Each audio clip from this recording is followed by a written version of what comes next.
हिंदुस्तान में हुई हिंसा ने सबकी चिंता बढ़ा दी। बवाल, सवाल और सियासत है। कलेक्ट्रेट और एसपी दफ्तर में आगजनी हुई। सरकारी संपत्ति को नुकसान पहुंचाने की घटना की चारों तरफ निंदा हो रही है। इस घटना को सीएम विष्णुदेव साय ने बेहद गंभीरता से लिया है, जिसके बाद कलेक्टर और एसपी को हटाया गया और दीपक सोनी नए कलेक्टर तो विजय अग्रवाल नए एसपी होंगे। पुलिस ने 7 अलग अलग एफआईआर दर्ज की।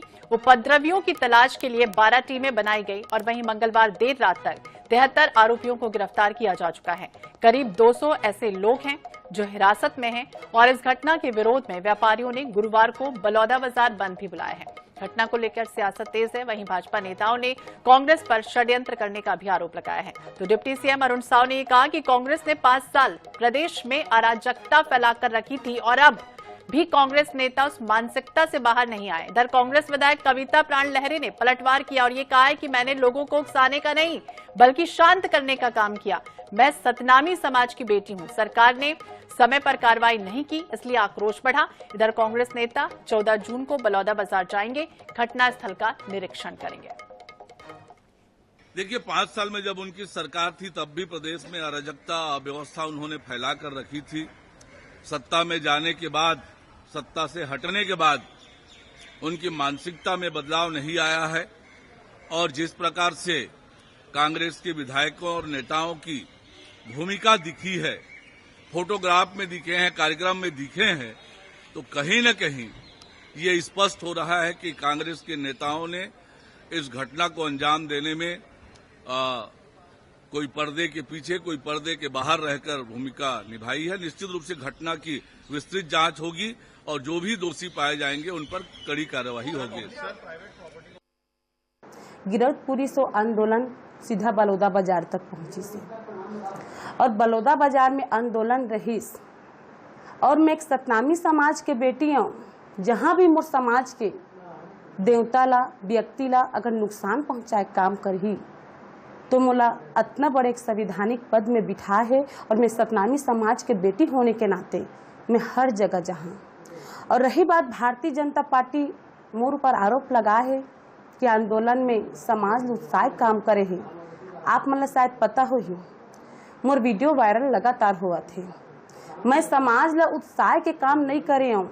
वो आंदोलन में जो घटना घटने वाला है वो मैं रोके के काम करे हवा। और लगातार हमारे साथ इस पर एक्सपर्ट राय के लिए प्रधान संपादक डॉक्टर हिमांशु द्विवेदी जी जुड़े हुए हैं।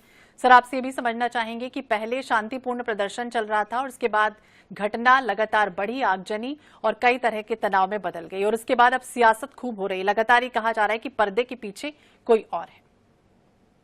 देखिए, इसमें 2-3 चीजें हैं। कुल मिलाकर एक विफलता का यह परिचायक है। प्रशासनिक दृष्टि से इस पे किसी को भी इंकार नहीं करना चाहिए।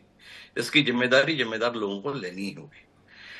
किसी ने षड्यंत्र पूर्वक हिंसा को अंजाम दिया या अनायास ही इस प्रकार का हिंसक घटनाक्रम घटित हो गया, दोनों ही परिस्थितियों में जिम्मेदार लोगों को अपनी विफलता को स्वीकारना ही होगा। और यही कारण है कि विष्णुदेव साय ने इस संदर्भ में कार्रवाई करते हुए कलेक्टर, एसपी को हटाने का उपक्रम किया है और 2 नए अधिकारियों की पदस्थापना वहां पर की गई। कलेक्टर के तौर पर दीपक सोनी, जो पहले दंतेवाड़ा में कलेक्टर के तौर पर काम कर चुके हैं, और दूसरा नाम विजय अग्रवाल के रूप में, जो राज्य पुलिस सेवा से भारतीय पुलिस सेवा में आए हैं, उनको बनाया गया है। सूरज सरगुजा से लाकर विजय अग्रवाल को ये जिम्मेदारी दी गई है। पुराने अधिकारी हैं। रायपुर में एडिशनल एसपी के तौर पर उनका काम हम लोगों ने देखा हुआ है। एक दक्ष व्यक्ति, व्यवहार कुशल व्यक्ति जिस प्रकार का चाहिए, उस प्रकार की पदस्थापना पुलिस अधीक्षक के रूप में दिखती है।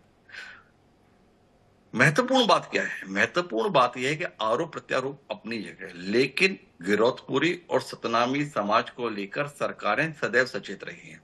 हमने देखा कि डॉक्टर रमन सिंह के दौरे में जिस समय पे जैतकम बनाया गया था, उस समय पर भी ऐसे तनावपूर्ण हालात समय समय पर वहां निर्मित हो जाते थे। ये दौर भी देखा कि जिन डॉक्टर रमन सिंह ने जैतकम बनाया था उनके जाने के हालात नहीं बन पाए थे उस समय पर। रमन सरकार के सतनामी समाज से आने वाले मंत्री भी 3 किलोमीटर दूर अपनी गाड़ियां छोड़कर पैदल जैतकम में दर्शन के लिए पहुंचे थे। तो कुल मिलाकर इसको एक कुशलता के साथ में, एक समझ के साथ हैंडल किया जाता है। अब अगर 1 महीने से आंदोलन चल रहा है और उसके बाद में यह घटना घटित हो गई, तो सरकार केवल इतना कहकर अपने दायित्व से पल्ला नहीं झाड़ सकती कि कुछ लोगों ने षड्यंत्र कर दिया। जो षड्यंत्र किए हैं उनकी पहचान होनी चाहिए और जो षड्यंत्र किए हैं उनको दंडित भी किया जाना चाहिए। जिनके रहते हुए षड्यंत्र घटित हो गया उन पर तो कार्रवाई हो गई, पर जिन्होंने षड्यंत्र किया है वो चेहरे सामने आने ही चाहिए। ये समाज की जरूरत है, राज्य की जरूरत है। दूसरी महत्वपूर्ण बात है आरोप प्रत्यारोप के संदर्भ में। तो ये स्वाभाविक है, भारतीय जनता पार्टी क्या ये कहेगी कि ये तो बस हो गया? भारतीय जनता पार्टी अगर ये बात कह रही है कि कांग्रेस की इसमें संलिप्तता है, तो कुछ कांग्रेस के नेताओं की वहां की मौजूदगी ने उसको ये अधिकार दिया है आरोप लगाने का। अब कविता प्राण लहरे जी जो सामने है, वहां के विधायक हैं, उन्होंने ये कहा कि मैं तो वहां पर शांत करने के लिए मौजूद थी। तो फिर कविता जी माने कि वो विफल रही शांत कर पाने में। उनके होते हुए भी अगर ऐसी घटनाक्रम घटित हो गया तो वो क्या मानती है कि सतनामी समाज में उनकी बात सुनी नहीं जाती है? क्या कविता जी का मानना यह है कि सतनामी समाज उनके बातों को मानता नहीं है? महत्वपूर्ण बात यह है कि इस मामले में निष्पक्ष जांच की जरूरत है और भारतीय जनता पार्टी को, विष्णुदेव साय सरकार को इस मामले पर फूंक फूंक कर कदम रखने की जरूरत है। कांग्रेस इसे प्रशासनिक विफलता के तौर पर दिखाना चाहती है। कांग्रेस की निश्चित रूप से कोशिश रहेगी कि वह इस घटनाक्रम को विष्णुदेव साय सरकार की नाकामी के रूप में प्रस्तुत करे।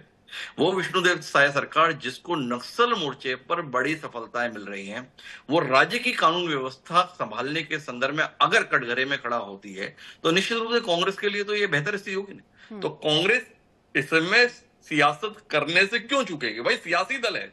अगर कोई घटना इतनी बड़ी घटित हुई, एक शहर में आग लगा दी गई, कलेक्ट्रेट जला दिया गया, तो इसको नजरअंदाज थोड़ी कर देगी। क्या चाहते हैं कि कांग्रेस क्या घर में बैठी रहेगी? कांग्रेस जो हो सकता है वो करेगी, पर यह सरकार की जिम्मेदारी है कि वह इस समय सही लोगों को चिन्हित कर उनके चेहरे बेनकाब करे और सामने लाए कि किन लोगों ने इसको साजिशपूर्ण तरीके से अंजाम दिया।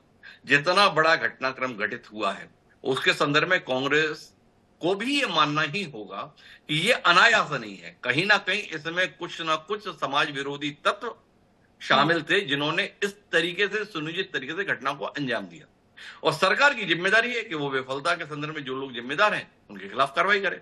पर इतना तय है, इन सबसे परे, आरोप प्रत्यारोप से परे, इस समय की पहली जरूरत यह है कि बलौदाबाजार में शांति आए, सामाजिक रूप से विद्वेष की भावना न बढ़े, क्योंकि इस घटनाक्रम के चलते सतनामी समाज और अन्य समुदायों के बीच में वैमनस्य बढ़ने की संभावना है।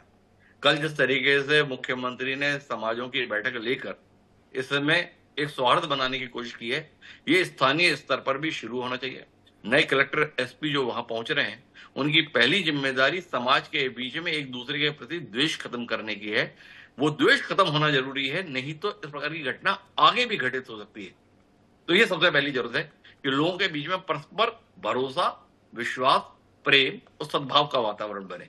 इसकी सबसे पहली जरूरत। और दूसरी जरूरत इस बात की है कि जिन लोगों ने साजिश रची उनके नाम सामने आए, उनके चेहरे सामने आए और वो चेहरे ये निष्पक्ष जांच के माध्यम से सामने आए, ना कि सियासी लाभ हानि के गणित के तहत आरोप प्रत्यारोप का सिलसिला को आगे बढ़ाया जाए। तो बिल्कुल आपने ठीक कहा कि एसपी और कलेक्टर की जिम्मेदारी तय होनी चाहिए कि वो परस्पर प्रेम और भावना वहां पर बनाकर रखें और दोषियों पर सख्त से सख्त कार्रवाई हो। बहुत बहुत शुक्रिया सर बातचीत करने के लिए और जानकारी देने के लिए। तो बलौदाबाजार, हालांकि अब 14 जून को तमाम कांग्रेस के जो नेता है वो जाएंगे, घटनास्थल का निरीक्षण भी करेंगे और उसके बाद अब देखना होगा ये तस्वीर किस तरह की और आती है और दोषियों पर सख्त से सख्त कार्रवाई का वादा राज्य सरकार भी कर रही है। इसी के साथ